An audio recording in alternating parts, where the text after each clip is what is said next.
Here we are with head coach, University of the Ozarks, LeRoy Gardner III. LeRoy, growing up in Minnesota, wrestling at Wartburg, what's it like being in the South with a team of kids that are all from Texas, Louisiana, Arkansas, and Missouri?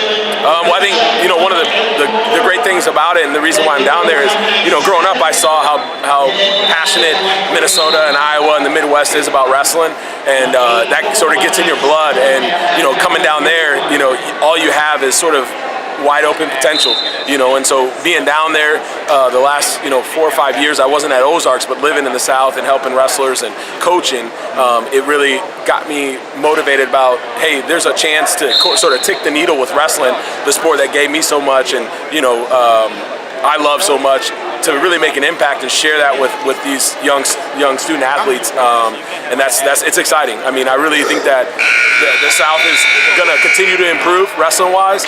It's like I said, it's only sort of wide open space to make an impact and have them have a chance to reach goals that maybe they didn't think about, and that's kind of the exciting part. So. You're down in Arkansas. What are the fans of Arkansas like? What describe to me a home duel? Okay, we had our first home duel, my first of my career at Ozarks, back on December 2nd. And so one of the unique things we did was I paired up with the theater, and they came and did like a 10 minutes before the match, did like a little play for 10 minutes, and then they did another one intermission. So we had a packed gym, and I'll say some of it was for wrestling and some of it was for the theater guys, but the bottom line was they all showed up and showed out to support the student athletes and the students, and so as a coach, right, my first objective is to get butts in the seats, and then we can teach them about wrestling and teach them what we do after that point. But without that, I can't share anything of what these guys have worked so hard to show, and the guys really showed up. We ended up with a tie in that duel against Bacone, and it came down to the second criterion, so the guys fought, put out a good product for the fans, and were active and aggressive and going after it.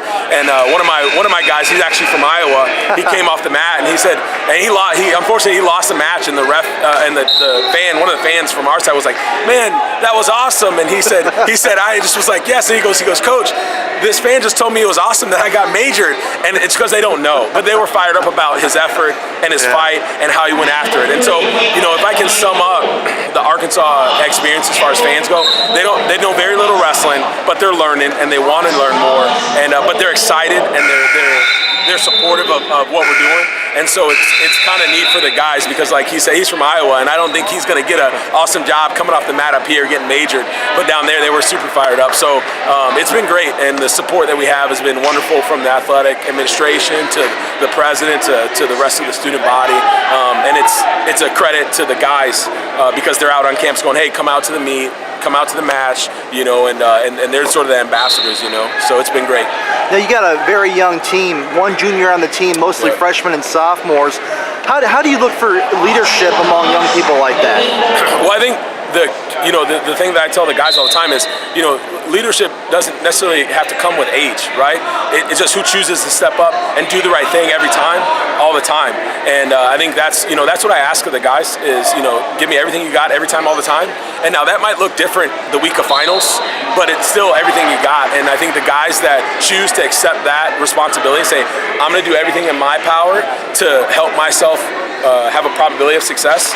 Because I tell them, I say, guys, there's no guarantees in the sport. We all know, and that's the best part about it, is all we have is the work we do. And so the guys that accept that responsibility are the ones that break out, and the other guys see that, right? They see who's running extra sprints, who's doing extra, who's taking care of it in the classroom, and so sooner or later, that path is a lot better than being uncertain, right? Because there's a lot of uncertainty. If you don't give 100%, you're never sure, right? You're never sure of anything. So that's kind of the beauty of it. And we've across the board, I think there's guys who have accepted that responsibility, not just because they're older, and some of the young guys too have just come in and said, hey, okay, I want to be the best I can be, and whatever that looks like, I want to be the best I can be, and the other guys see that. So appreciate your time, Coach Gardner. No Have worries. a great day. Thank you. Yeah, likewise.